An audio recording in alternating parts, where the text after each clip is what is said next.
welcome to Mythbechattin. I am Dan Barber, lead vocalist for Mythbegotten. I'm Connor Hoffman, guitarist for Mythbegotten. And I am Joe Sopchak, bassist, keyboardist, and general man about town for Mythbegotten. And we have gathered you here today to discuss Mallt-y-Nos, the third track on our album Tales from the Unseelie Court, fittingly as this is episode 3. So to kick things off, as we have been doing, start by telling you all a little bit about how Mallt-y-Nos came to be. So Connor, if you want to give us an introduction, I know this one was one that you brought forth originally. Yes, this is another me one. And it's another one with a pretty boring story. Because again, I kind of just wrote it. I think Were you cutting grass this time, though? No. This time I was in the car on a road trip. I don't remember where from or to. But not Perhaps you were on a trip to the other world. It seems likely that was probably the case. That's what I thought. Just making sure. This one it did at least go through significantly more work during the production process. And in fact, even prior to the production process, this song started off as me trying to do a very straight down the line melodic death metal track. And I continued to think of it that way for much longer after it stopped being that. And at a certain point, my bandmates asked me why I kept referring to it as the really straightforward song. It's like, Connor, this is the fucking weirdest song on the album, possibly. What are you on about? So I'm pretty sure the first version of the verse was different. Unfortunately, it's been so long, I no longer remember what it was like, but it was definitely less something else trippy. Yeah. This is one of the few songs in which I actually wrote a little bit of the lyrics. You did. Because I mostly came up with the final chorus lyrics in the song. Yeah, getting ahead of ourselves a little, the end of the song definitely went through the most changes of any section. Yeah. Over time, into its final and I think very fitting and awesome form that it ended up in. Because I think originally it was just a pretty standard double chorus at the end, if I'm remembering correctly, like with the same lyrics.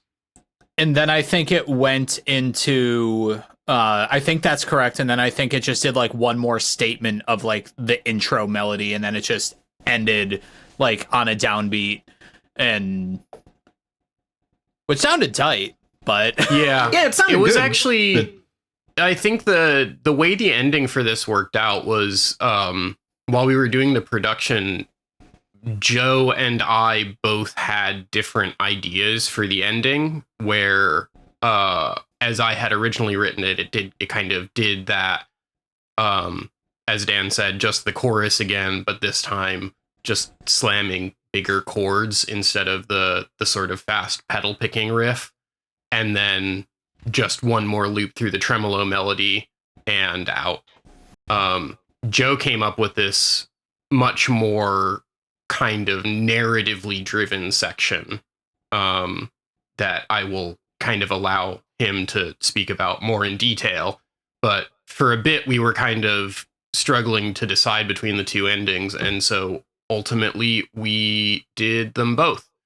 Yeah, I feel like I remember kind of pushing for like, no, but don't pick one. Yeah. They work well together.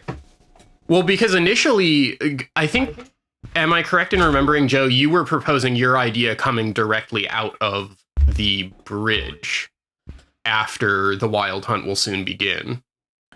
Yeah, so my original thought was something, and again, this is also sufficiently long ago that I don't remember precisely what the initial thought was, but the initial thought was that there would be some sort of like statement of the chorus that only had like the regular chorus and everything, but it only had the Mallt-y-Nos sort of like chanting going on behind it. Not like the same sort of like rhythmic, like over and over Mallt-y-Nos that we have in the outro now, but just sort of like where the regular chorus says Mallt-y-Nos, just have that. And then over the course of that chorus, it sort of just chaosifies a little more. It's a real word. Yeah. I promise. And then, you know, we had been talking about it a little bit, and you came back with Connor with a bit of a like, I think I'm sold, and I've written the guitar parts for it. And I was listening to it, and I was just like, yeah, this is a excellent like springboard for us to work off of. And then it, like sort of the narrative idea of like, yeah, like the wild hunt is now here. You can hear it like actually approaching you and moving past you, and you know, ravaging your countryside, and then moving the whole, off into the like, distance. Chant idea kind of came along with that. With all sorts of, I mean, it's a dramatically over arranged part of the song. It's got very much by design. Like, it has a lot of, like, it has bells going, which are supposed to be sort of like the frantic bells of the town being like, hey, get indoors. Alarm. Yeah. Horrible things are happening. That's the emotion. There's that Corinne I imagine doing most that people cool, had when like, they were being attacked. Thing. So that's actually not Corinne. What? That's a sample, isn't it? That's a sample. That's the Slavic. That is the Slavic choirs. Slavic choirs, I think, is just what it's called, from Impact Soundworks. Oh, yeah.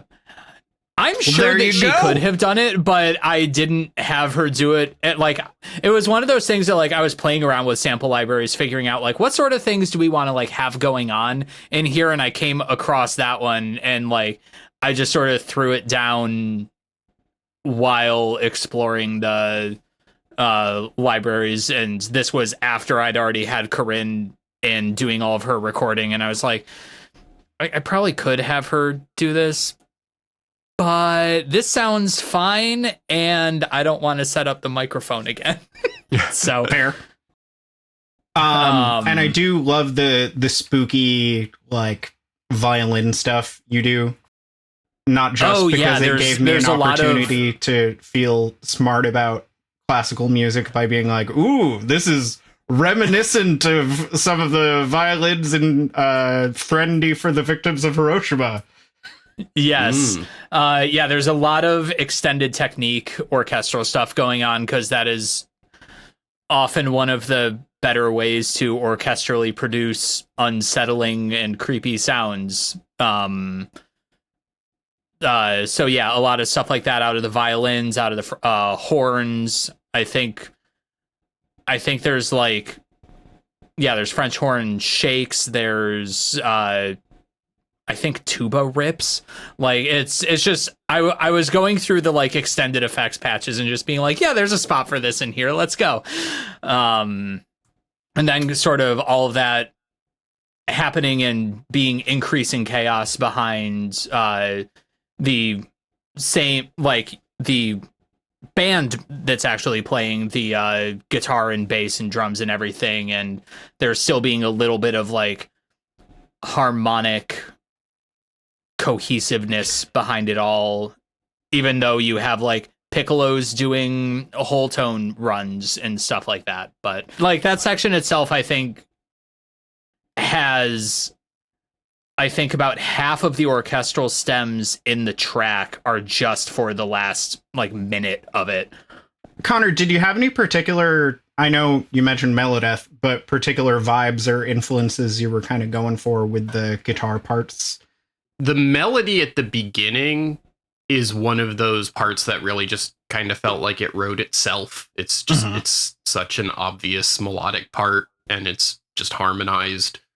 Mostly, though, I think not entirely in thirds.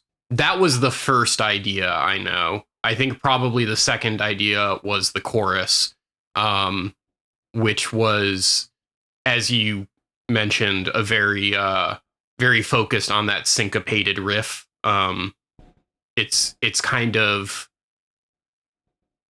as if there's a bit of like a rhythmic subunit to the guitar part there that is slightly expanded and compressed in different restatements so that the accented notes fall slightly off of the bar line in different places. It's not a strict polyrhythm or anything. I think I maybe intended it to be at first, and then just sort of ended up finding other places where I thought the accent sounded better, so I switched it up some more. And then that became an exercise for me in trying to figure out how to paint a chord progression that wasn't terribly boring out of just two guitars doing mostly single note parts. Of course, Joe's arrangement ended up helping a lot with that once we got to the production side. Indeed. But generally, one pretty consistent thing across this song is, wow, it was a pain in the butt to play. Yeah. I think Joe will agree with me on that.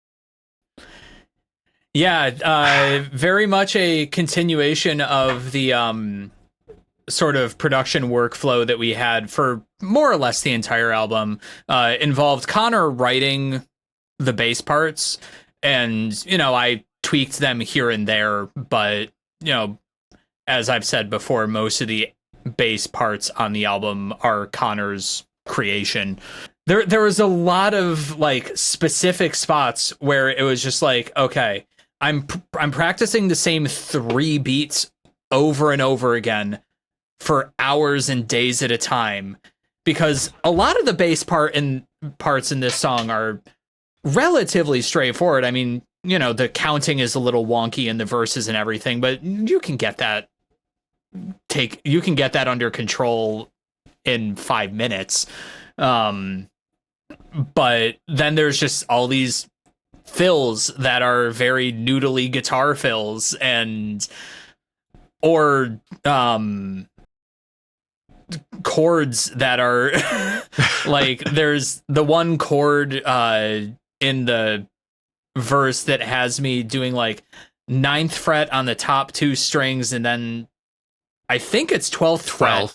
Yeah, because it's a major second, I think, on the 3rd string down. Yeah, and it was the kind of thing that I was like looking at, I'm like, my hand does not do that. So like I had to do this sort of like, I can smash those down and like tap the 12th fret with my right hand, but like I'm like throwing force into that tapping to get it serviceably loud enough, because I couldn't use my right hand to strum the chord to get that 11 voicing, basically. Sus4, and I guess, voicing is what it sounded for. It sounded too good for me to change, which was the worst part of it, really. That I was just like, man, I can't just get rid of this like crunchiness. This still has to happen. I just need to be more creative in how I play it. Another great bit of trivia about this is that there is a bar of 7/8 in the first verse, and I did not put it there, which is very uncharacteristic for me. It's 3/4 first off, but yeah, it was just one of those things where like I was listening to the version that we had, like the demo mock-up that we had, and I was just like, this one bar feels like it needs something in this spot. And then I was trying to like toy around with like, well, what goes in this spot? Like, what can I like, I mean, there's pan flute at this point, so like, can there be like some sort of pan flute flourish? And everything I was coming up with just felt kind of forced. So I was just like, fuck it, this spot doesn't exist anymore. It's gone. Thinking back, vocal wise, just in terms of some of the general writing process there, I know fairly early on in that, I recall like sort of vocal color wise wanting to go for sort of like a Roy Khan sort of quality. It just the tone of the song seemed to really call for that, like more in the lower register, big vibrato, kind of dramatic sound to it, and I think fit the subject matter pretty well. And ended up that being sort very of like fun. Camelot, that sort of Camelot adjacent vibe was really sort of like what got me thinking like I should put some like keyboard pads in here, because as Connor knows, I never have that thought independently. Connor always has to tell me I was thinking there should be some keyboards here, and I'm like, fine, there'll be some keyboards here. Like, all right. It's not like it's the instrument you play or anything. But it was the kind of thing where I was just like, man, this, like, if we're really going for like something ethereal here, like we can do that with orchestration to a certain degree, but man, there can be some good just wet synth pads that are happening and just very echoey and all that will do the job much better than, I don't know, a flute section run through a delay. And Though there is I some think pretty cool flute in the first verse also. The actual reason that I have pan flute in it, and then I realized after the fact, like, oh, it's because equilibrium also is why I think this sounds good. But a decent amount of the reason that there's pan flute in it is because there is a plot arc in the children's animated Netflix show Hilda, in which the title character, Hilda, a small child, like finds a mystical pan flute that lets her like communicate with spirits from the other world or something. It's something along those lines. It's been a few years since I've seen the episode, but I was it just is like, really good. I haven't seen it. I was like, it fit the vibe, honestly. Like, Oh, yeah. it felt ethereal in Hilda, and I think it contributed here as well. So Especially thanks, the Hilda. wisps going on, which I think leads us into, should we discuss the thematic origins of the piece? I think perhaps we should. Cool. So this Which, one, as usual, is a Dan one. is. Although you ended up putting the cherry on top, as we will get to. But I wanted to make sure we included some Welsh mythology on the album, since under our former name, Hounds of Annwn, like that was drawing from Welsh mythology. So I thought it'd be cool to have something to do with the actual Hounds of Annwn in some capacity, which is going to be the Wild Hunt, pretty much. Like, if you're talking about the Hounds of Annwn, then the Wild Hunt is pretty much the subject matter. And from there, you're presented with several options, because there's different versions of the Wild Hunt, even in Welsh mythology. And the one to I say ended up... nothing of video game history. And not to mention, like, you got the English Wild Hunt, you got the various Germanic instances. So, like, there's a lot of Wild Hunts. But the version that I ended up going with is sort of a more Christianized, somewhat later take on the Welsh Wild Hunt. That it's cool because it involves like both Welsh pagan concepts and kind of a more Christianized concept, but I just really liked the drama of the concept of, so Mallt-y-Nos being this I think Breton noblewoman who was supposed to have loved hunting so much that one day she offhandedly remarks that she would, like, if there was no hunting in heaven, she would prefer not to go. and then basically becomes fated to go to Annwn and do the wild hunt forever as her like punishment, which we kind of recontextualized more as sort of a kind of someone seeking like freedom and actualization beyond society's constraints for them, and rather than, you know, being condemned to the wild hunt, finding like freedom in the wild hunt, which was, I think, a fun kind of direction to go with it. I did make one controversial choice, which is Welsh fans, tell me if you have strong opinions on this, but Annwn can be an island, like surrounded by a body of water, or it can As be islands underground. often are. Like, depending on the like version and interpretation of elements of Welsh mythology, my understanding is usually when talking about Annwn, it's either like a subterranean kind of deal or an island kind of deal. And I went island. You have Annwn's shores. Because originally the line was like Annwn's moors, which I was like, there's moors have no relation to Annwn from any of the mythology I've read. And like, that sounds kind of good, but it doesn't really make sense. And I was like, oh, well, shores technically does, depending on the kind of reading of Annwn you're going with.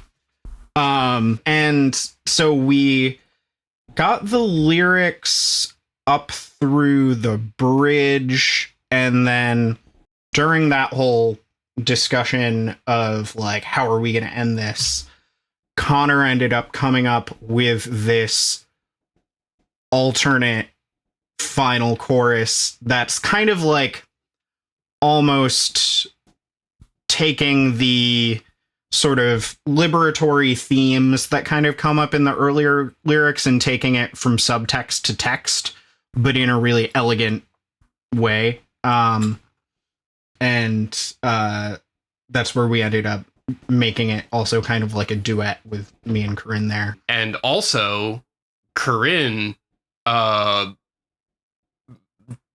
murdered it on this song. Oh, yeah. Like, amazingly. Yeah. Going, as I understand, kind of outside her comfort zone for vocal performance. Yeah, so as much of the rest of the album might suggest, like she's classically trained as a soprano and has some experience in musical theater as well, just from like middle and high school and stuff. But I think that ended up helping her out a lot here, because she's definitely a lot more prominent on this song than on most of the rest of the album. I think the only song that competes for that would be the one where she has like a minute-long aria just injected into the middle of it. But yeah, it was a lot of it was a lot of fun to just sort of tell her like, okay, this is going to be a lot less opera, except for when you're doing the, you know, vocal support for the choirs. But like, we're going for spooky, we're going for witchy. In the outro, she is the one doing the laughter, and that was so fun. We're going for deranged and unwell. That was so much fun to do the sound design on.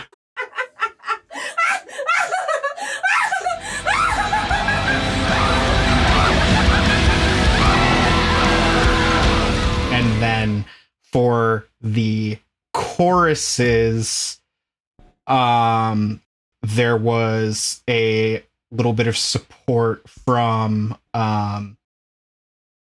Rob of Goblin Hovel, Wandering Oak, Helianthus, The Atrocity Tourist, etc., doing a kind of like grindcore low on the word Mallt-y-Nos, which ended up being really fucking cool.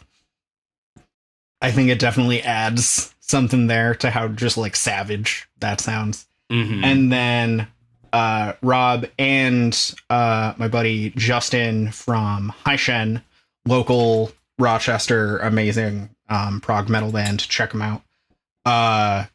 Did help with gang vocals for the sort of chanting of Mallt-y-Nos, Mallt-y-Nos that you hear during the outro. The hunt itself. Yes. And that was the idea, that like kind of they would be essentially members of the Wild Hunt. Speaking of which, a fun little Easter egg for any of you who might have been like, what's that weird sound? I was wondering if you were going to bring it up. I've gotta. During the bridge, the Wild Hunt will soon begin section. So, one of the theories for what the Wild Hunt may be inspired by is flocks of geese. Essentially, there's, I guess, kind of crossover between times of year the Wild Hunt would be associated with and when geese would be migrating in Europe. And, you know, depending on how you look at it, a big old flock of geese is kind of spooky, and their honks are a little bit eerie. I'm going to go out there and say that it is the official band position that the medieval Welsh were soft as fuck for being afraid of geese. I don't know, Joe. I said it. Have you seen a that's goose on lately? I have step seen to a a goose goose? lately. And you know what? If I was walking around packing a sword, I'd be way less afraid of them. In numbers? I'm saying In numbers, I believe don't think that they deserve to be paralleled with a destructive force of ethereal, unstoppable demons. They That's don't fair. raise I'm just villages, saying- it's true. sword or no, 5 geese? Yeah. They don't Different story. raise villages, they just shit everywhere. That's it. That's all they do. But But Dan essentially, mentioned this to me, yes, I and had I was mentioned this, immediately very excited. and we were talking about like, wouldn't it be fun if we included kind of like a spooky flock of geese sound?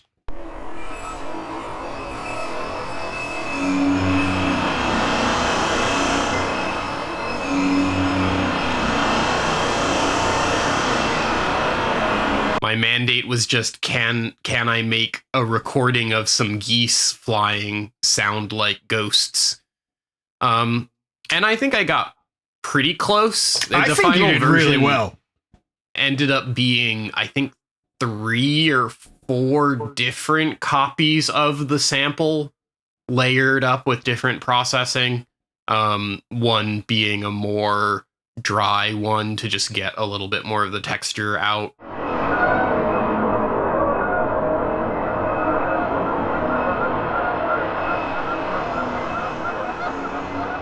Overall, the bridge of this song is like one of my favorite, like 60-second chunks on the album.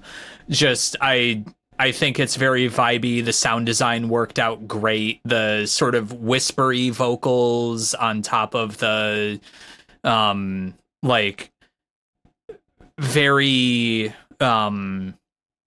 like, pensive, main vocal lines. I think it just came out great. I was so thrilled with it.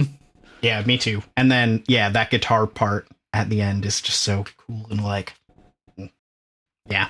Yeah, stuff. metrically, that was an interesting bit there, because I think the song pretty easily supported the transition into 3/4 by basically just smash cutting into it after the second chorus.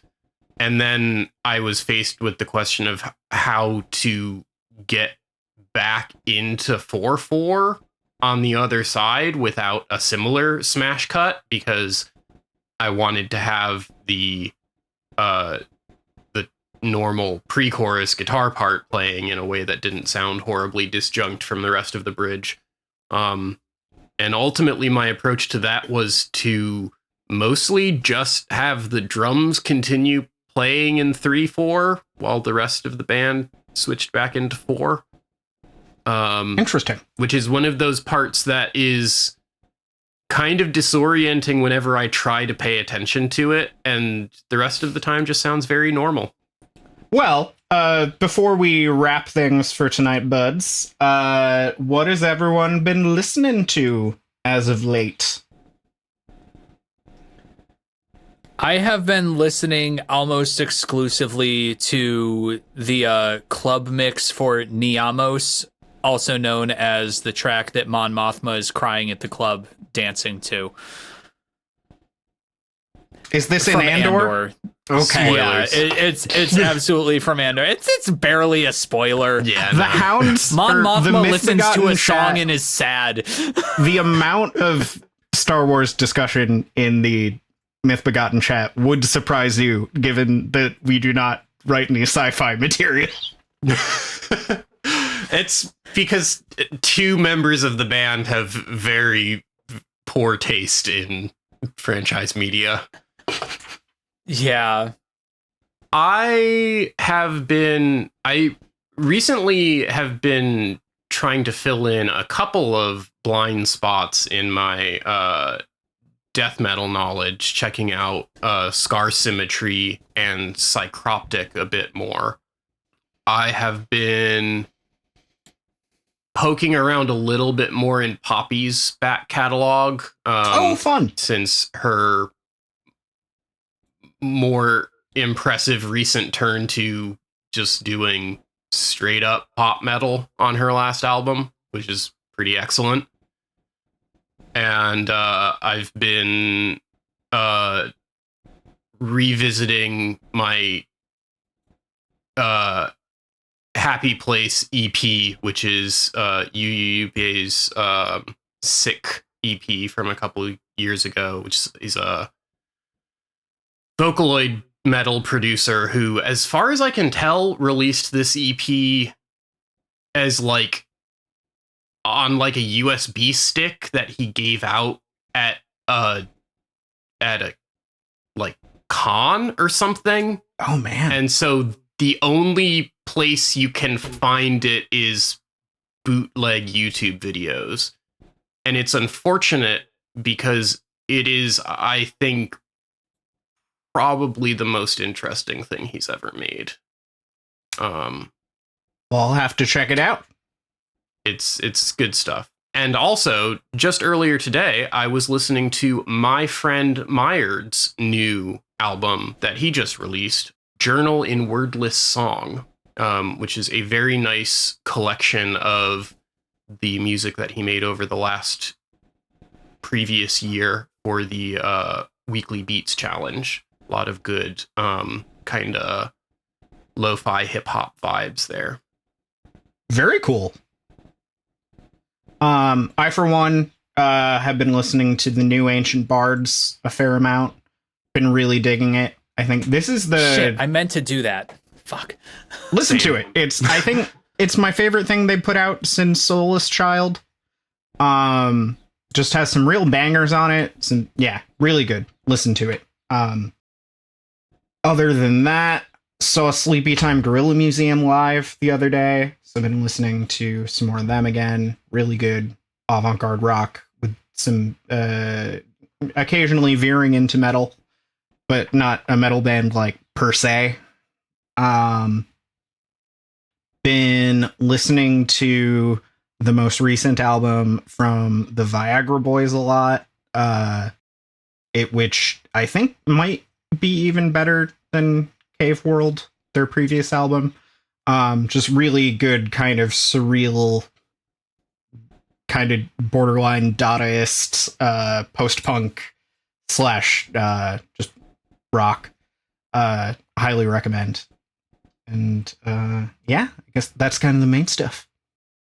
So we have been Mythbegotten, and this has been Mythbechattin.